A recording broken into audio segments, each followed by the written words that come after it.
SSC का paper transparent चाहिए, पहली चीज।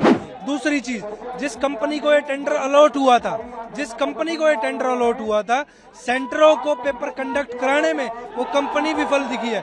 आज से जब इंदौर में पटवारी घोटाला हुआ था, तब भी सेम कंपनी को टेंडर हुआ था। वो कंपनी वहां से ब्लैकलिस्ट होके आई थी और उसी कंपनी को देश का सबसे बड़ा एग्जाम यूपीएससी के बाद होने वाला, उस कंपनी को टेंडर दे दिया जाता है।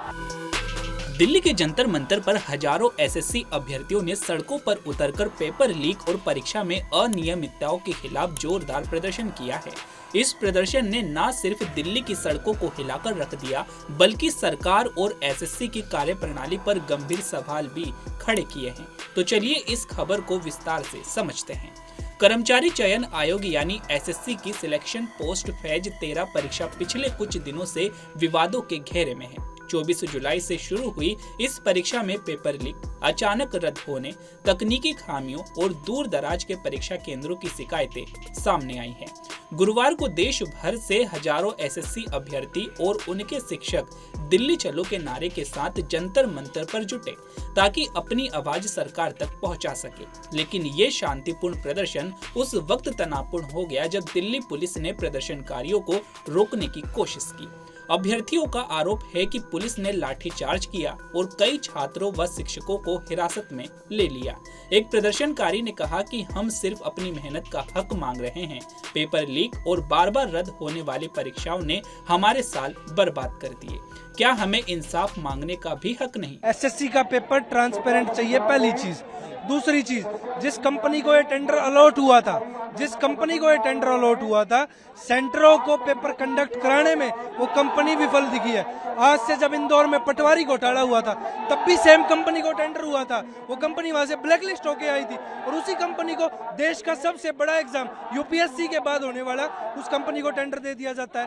तो सरकार की विफलताएं बताती है कि जो छात्र पढ़े लिखे शिक्षा संस्थानों से निकलकर अगर एग्जाम देने जाएगा तो वहां हमें घोटाले देखने को मिलेंगे, जिसके विरोध में आज छात्र बैठे। हमारी मांगे सिंपल थी, एसएससी कमीशन के सामने अपनी बात रखनी थी। वहां पुलिस को अवगत कराकर हमारे टीचरों, अध्यापकों, अध्यापिकाओं के साथ ऐसे बर्बरता के साथ उठाया गया है जैसे वे अपराधी हों। कम से कम पैनल 100+ टीचर्स का था जो जाकर मीट करना चाहता था। पीसफुली मुलाकात कोई नहीं हुई किसी से भी। आश्वासन कुछ नहीं दिया, पुलिस खड़ी कर दिया। आतंकवादी है क्या? देश से सवाल पूछ रहे हैं, अपनी सरकार से सवाल पूछ रहे हैं, अपने डिपार्टमेंट से सवाल पूछ रहे हैं। आगे की रणनीति है, जब तक ट्रांसपेरेंसी नहीं बनेगी ये आंदोलन यूं ही चलता रहेगा। एसएससी का जो छात्रों का हक है उनको हम लोग दिलाकर रहेंगे। 5 बजे का अनाउंसमेंट करेंगे। क्यों? सरकार से फोन आ रखा है। कोई भी मुद्दा भारत देश में ज्वलंत नहीं होना चाहिए। अगर वो मुद्दा आग पकड़ जाएगा तो इनकी सरकार की, इनकी सीटों पर खतरा आ जाएगा। वो खतरा सरकार नहीं लेना चाहती। मैं आपको बता दूं, यहाँ अभी अनाउंसमेंट हो चुका है कि आप यहाँ पर धरना नहीं कर सकते। ठीक है, हमारा दोष क्या है? हम शांति से खड़े हैं, बैठे हैं, बच्चे बैठे हैं। ये बच्चे बिहार से आए हुए हैं, उत्तर प्रदेश के, हरियाणा, राजस्थान के। हम आराम से बैठ करके अपनी बात रख रहे हैं। हम सिर्फ ये चाहते हैं कि जो लूप होल सभी एग्जामिनेशन में चल रहे हैं, हाल फिलहाल में जो एसएससी में हुआ है, ठीक है, जो घोटाला हुआ है या फिर जो उनकी जो जितना भी इंफ्रास्ट्रक्चर वो ठीक से काम नहीं कर रहा, हम ये चाह रहे हैं कि वो ठीक हो जाए। बस इतनी सी हमारी डिमांड है। किसी भी सम्मानित पदाधिकारी की तरफ से कोई भी व्यक्ति हमारी तरफ से मिलने नहीं आया। और उसके अलावा जो वहां पर पुलिस ऑफिसर्स थे उन्होंने हमें रोका, और सिर्फ रोका नहीं, हम सिर्फ ये कह रहे थे कि आप किसी सम्मानित पदाधिकारी को बुला लाइए, हम सिर्फ बात कर लेंगे। उन्होंने इतनी सी बात पर सिर्फ ये बोला 10 सेकंड में खाली कर दो नहीं तो पिटाई कर देंगे। जितनी भी हमारे साथ में फीमेल फैकल्टी थी उन सबको मेल कांस्टेबल पकड़ के बस में भर रहे थे। उसके साथ में हमारी पिटाई लगाई गई। हम सभी टीचर्स वहां पर थे, हम सबके पैरों में डंडे लगाए जा रहे हैं, सर के हाथ में मार दिया। हमारा कैमरा पर्सन था, ठीक है, उसकी टांग तोड़ दी गई है। ठीक है, ये हाल हमारे साथ, और हम बड़ा मुश्किल से भागे वहां पर। हम लोग अंदर गए थे, मैं था, 2 टीचर और थे। जो डायरेक्टर लेवल पे हमारी मीटिंग हुई थी एसएससी ऑफिस में, और अगर आप उनके जवाब सुनेंगे ना तो आपको हंसी आएगी। हमने एक पॉइंट रेज करा कि जैसे आज 24 तारीख को पेपर हुआ और 25 को उसी लेवल का जो पेपर हो रहा है उसमें 70% क्वेश्चन रिपीटेड हैं। तो पता उनका जवाब ये था कि ये तो अच्छी बात है, क्योंकि बच्चे, उनको लगा होगा कि 24 को ये क्वेश्चन आ गया, अब तो आएगा नहीं, तो इसको अगली शिफ्ट के लिए पढ़ते नहीं है। जबकि ऑब्जेक्टिव पेपर है, अगर क्वेश्चन पता है मतलब आंसर पता है, तो ये तो बहुत अनफेयर है। हाँ, आज की मुलाकात में, आज एक्चुअली में सुबह हम आए तो हमें मारा गया, मेरे खुद ही थप्पड़ पड़ा था, बहुत भयंकर थप्पड़ पड़ा, बट कैसे भी बच के निकले हम लोग पुलिस की बस से और सब चीज़ों से। एसएससी ऑफिस पहुंचे, वहाँ पे बहुत सारे बच्चे थे। बच्चों के प्रेशर में आकर उन्होंने 3 लोगों को हमें डायरेक्टर सर से मिलवाया। चेयरमैन सर थे, उसके बाद भी कोई मीटिंग नहीं, कोई रिस्पॉन्सिबिलिटी नहीं। उनका कहना है कि जैसे हमने बताया, मैं पूरा एक ड्राफ्ट बना के ले गया था, पिछले 4 दिन से उस चीज़ पे मैंने काम किया, पूरा डिटेल में हर एक चीज़ का प्रूफ उसमें डाला मैंने, एक एक छोटी से छोटी चीज़ का प्रूफ डाला, खुद ही ड्राफ्ट बनाया रेलवे के लिए, एसएससी के लिए, और सारे प्रूफ्स भी अटैच करे। तो उनका कहना था कि ये जो प्रूफ्स है ना, आपको कहाँ से मिल रहे हैं ऐसी चीज़ें। इसके अलावा जैसे एक बहुत बड़ा इशू आया कि बच्चों को ना जो करेक्ट आंसर है वो बोल्ड हो रखा है, तो हमने ये बात कही, तो पता है उनसे हमसे क्या कह रहे थे कि उस चीज़ का प्रूफ लाओ। मैंने कहा मोबाइल तो लेके तो नहीं जाते पेपर देने, तो इस तरीके की बातें वहाँ से सामने से मिल रही है। एसएससी रेलवे के लिए मैं साइंस भी यहाँ पर कराती हूँ।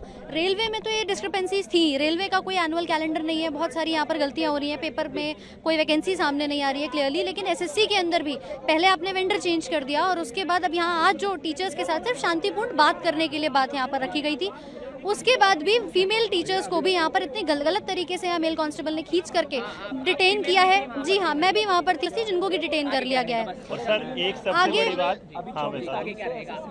आगे देखिए, अभी क्या करना है, बच्चों के साथ बात करेंगे, टीचर्स को यहाँ पर कभी सीजीओ कॉम्प्लेक्स भेज रहे हैं, कभी यहाँ भेज रहे हैं। हम सोच रहे थे कि चेयरमैन साहब से कुछ बात हो जाए, वो नहीं करने दी, डीओपीटी पे बात हो जाए, वहाँ नहीं करने दी।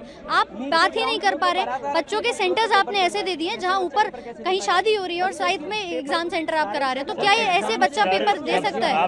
पेन नहीं है, कोई फैसिलिटी माउस कीबोर्ड की नहीं है, इतनी सारी प्रॉब्लम्स हो रही है, और उसमें आप सोच रहे हैं बच्चा पेपर दे पाएगा? मैं ये बड़ा छोटा था, 13 तारीख से सीजीएल का बड़ा एग्जाम होने वाला है। अगर एक छोटे एग्जाम में ये परिस्थिति है तो सोचिए 35-40 लाख जो जाएंगे 13 तारीख से, उनका क्या हालत होने वाला है। तो 27,92,000 स्टूडेंट्स को कैसे एग्जाम कंडक्ट करवाएंगे जब जो सिलेक्शन फेज का जो। सर मैं जस्ट अपना एग्जाम सेकंड शिफ्ट का दे के आज यहाँ आ रहा हूँ, मेरे पेपर में खुद सिस्टम बंद हो गया और मेरा 5-6 मिनट वेस्ट हुआ।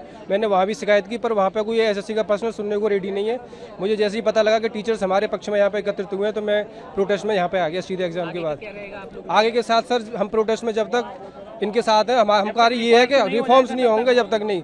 एग्जाम कैसे भी कितना भी टफ कर लें, बस उसका कंडक्ट, जो एग्जाम का कंडक्ट का है वो फेयरली हो, तो हम उसके लिए हमारी वो डिमांड है। जो एसएससी का जो पेपर ले रही है एडुकेटी कंपनी, अच्छे से ले, जो ऐसा नहीं है 300-300 रुपए में जो लेबर की तरीके इन्विजिलेटर हैं, रील्स नहीं संतुष्ट है उनसे हम, कि उनको माउस तक सुधारना नहीं आता है कि नहीं माउस को इसको बदल दें, उसी में 15 मिनट खपा रहे हैं। और 1 घंटे का टाइम में अगर 15 मिनट ऐसे चला जाएगा तो पेपर कितनी देर में करेंगे हम लोग? मांग क्या करते हैं हम? तो ये कहते हैं अच्छे से पेपर करवाए सरकार, एसएससी कंपनी, ठीक, अच्छे से, या फिर टीसीएस को दे जो पहले एग्जाम कराती थी। सर मैं ये कहना चाहूँगा, पहले तो एसएससी ने टीसीएस से करवाती थी, फिर वेंडर इन्होंने एडुकेटी को दे दिया, जो कि 2022 में ब्लैक लिस्ट हो गई थी। जब black list, company black list है, उस पर आप ट्रस्ट कैसे कर सकते हो? कोई तो पॉइंट होगा ना जिस पे आप ट्रस्ट कर पाओगे। यह पॉइंट इन्होंने दिया। क्या एसएससी का तो रीजन हर जगह है, एसएससी नॉर्थ रीजन भी है, ईस्टर्न रीजन भी है, साउथ का रीजन भी है। क्या एसएससी के डिपार्टमेंट से ये देखा गया कि जहाँ जहाँ नया सेंटर बना है कि टीसीएस अपना सेंटर तो वापस कर ले लेगी, वो तो अपने एनटीपीसी को करवाएगी या बैंकिंग को करवाएगी, एसएससी को नहीं करवाएगी? क्या एसएससी द्वारा ये देखा गया कि जो सेंटर बच्चों को अलॉट किया जा रहा है सर्वर ढंग से काम कर रहा है कि नहीं कर रहा है, या जो बच्चे हैं सेवा के लिए क्या वो ठीक है? यहाँ पे कोई है ही नहीं, कोई मतलब ही नहीं हो रहा है। सर ये कहना चाहेंगे हम कि एडुकेटी को हटाओ, समय लो, एडुकेटी से मत करवाओ, हमें ऐसा कुछ नहीं, एडुकेटी से मत करवाओ। अगर करवाना ही है तो किसी ऐसे वेंडर को दो जो अच्छे से कंडक्ट करवा सके।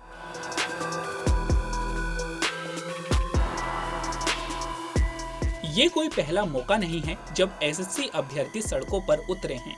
2018 में भी जंतर मंतर पर ऐसा ही प्रदर्शन हुआ था, जिसमें हजारों छात्रों ने सीबीआई जांच की मांग की थी। लेकिन सवाल ये है कि क्या इतने सालों बाद भी एसएससी की कार्यप्रणाली में सुधार हुआ? इस बार नया विवाद एडुकेटी नाम की कंपनी से जुड़ा है, जिसे एसएससी परीक्षा का टेंडर दिया गया, लेकिन इसकी तकनीकी खामियों ने छात्रों का भरोसा तोड़ दिया। ये प्रदर्शन सिर्फ एक परीक्षा की बात नहीं, बल्कि लाखों युवाओं के भविष्य की बात है। जब बार बार पेपर लीक होते हैं, परीक्षाएं रद्द होती हैं और छात्रों को दूर दराज के केंद्रों पर भटकना पड़ता है, सवाल ये है कि क्या सरकार इन युवाओं की आवाज सुनेगी? क्या एसएससी की कार्यप्रणाली में सुधार होगा? ये सिलसिला यूं ही चलता रहेगा। तो आपकी इस पर क्या राय है, हमें कमेंट बॉक्स में जरूर बताइएगा। तो अभी के लिए केवल इतना ही। ऐसे ही तमाम खबरों के लिए बने रहिए punjabkesari.com पर। नमस्कार।